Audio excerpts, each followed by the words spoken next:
Mister, how are you? Thank you. Welcome to Myanmar. It's a welcome that's been long in coming. After 3 weeks of intense diplomatic wrangling, the UN Secretary-General finally set foot in Burma today. Here he was with the country's Prime Minister. By the look of it, all very cordial. But relations have been far from that. Today, Ban Ki-moon was taken by the regime on a carefully crafted tour of affected areas in the Irrawaddy Delta. He visited one of their sanitized, blue-tented encampments, dubbed by one diplomat as the happy camps.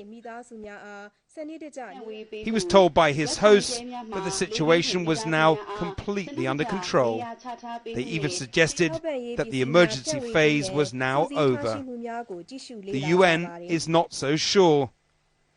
Here was Ban Ki-moon during his tour of the devastated region, shown on Burma's Orwellian state television with his voice inaudible.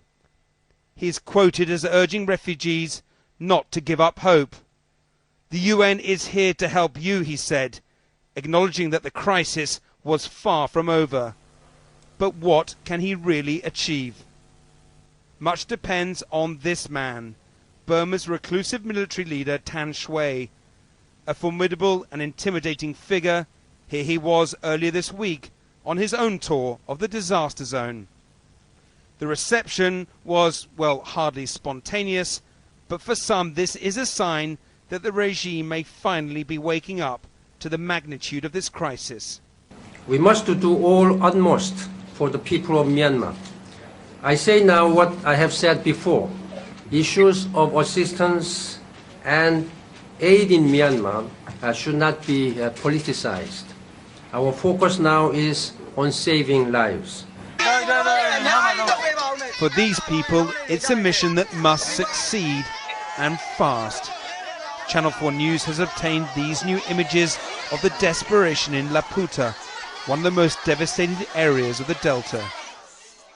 Monks hand out meagre rations to the desperate families. This assistance provided not by the government, but by private donors. It's clearly not enough, and there's little help for the sick too. Our village was destroyed, this man says.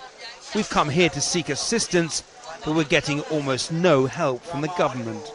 As the UN chief toured the revered Shwe Dagon pagoda today, smiling for the cameras, serious concerns were emerging that once again the regime is dictating the agenda, and that his pledges to the cyclone's victims may ultimately ring hollow.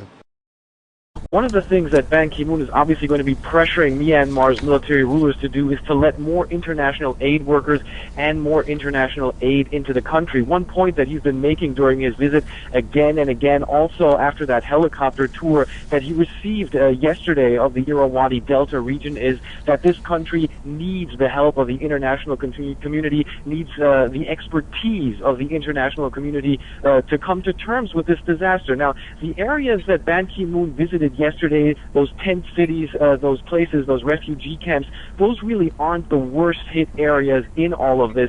Very, very few people in that disaster area actually have received any help at all. We were able to go into that region yesterday, and you know, everywhere we went down the rivers of the Delta, we still saw dead bodies in the water. There are children playing right next to those dead bodies in the water, children playing right next to dead bodies in fields. But what we saw almost everywhere is really people with nothing left, completely destroyed villages where people are so hungry and in so much despair. They're actually digging rice out of the mud because the rice storages has been destroyed. Now, almost 3 weeks after the disaster, they're digging rice out of the mud, trying to clean it and trying to dry it in the sun. But of course, the big problem right now is also that it's rainy season, and really that rice isn't drying. They say it's very disgusting, but still, they have nothing else left to eat. And really, one thing that really struck us is that people are more and more open about criticizing their own government. They say that the government has failed to provide them with anything, and right now they're having to make do with whatever they can find, Malika. So certainly that is one point, and the major point that Ban Ki-moon will be touching on when he meets the General Tan Shwe today. Is there any optimism that Ban Ki-moon's visit will, in fact, soften an administration that has been so deeply suspicious of the international community for so long? Is there any optimism then that his visit may result in Myanmar opening up to the international community and allowing more aid that's desperately needed? Well, there's very little. You know, this government, this military government, has defined world public opinion for so many decades that many people here in this country really aren't very confident that the visit of Ban Ki-moon can change very much of that up to this point. But having said that, the fact that he is in Myanmar, that he is meeting with the top military leaders there, is already at least a little bit of a sign for optimism. They have to find ways how they can make this work, how they can provide aid for the people, and how they can still have the military junta there keep their own face and keep up the opinion and keep up people thinking that they are actually in charge of this whole operation. Really, the big problem there is a professional distribution system on the ground of the aid that is actually getting into the area. You know, you'll see truckloads of aid getting into the larger towns in the area, but the big problem is then getting that aid into the smaller villages, and that's where the relief effort of the military junta has failed tremendously so far. So that's something where Ban Ki-moon will obviously tell the leadership here that the UN does have expertise to do that they can get a professional distribution system going and at least help the population in those very remote rural areas a little bit, Malika. You've described some really desperate conditions when you told us what you saw yesterday.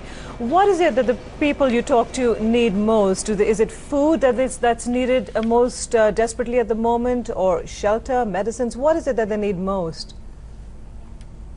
Well, it's everything, really. Shelter is one of the things that people really are trying to rebuild themselves. That's something that we saw all across the villages there. We saw people trying to put their huts together, nailing bamboo sticks together to try and at least build some sort of shelter for themselves. Food is a very, very big problem. And it's interesting, you know, the area down there, the Irrawaddy River Delta, is an area that had a lot of rice production, so they did have some food on stock. But right now, we're seeing every time we go down there, those food resources are depleting more, so food is a very, very big problem down there. Water, clean water, of course, is also a very big problem, and one that you can't underestimate is medical attention for the people down there. Many people down there have diarrhea, are sick, and medical supplies is something that they're very, very badly in need of.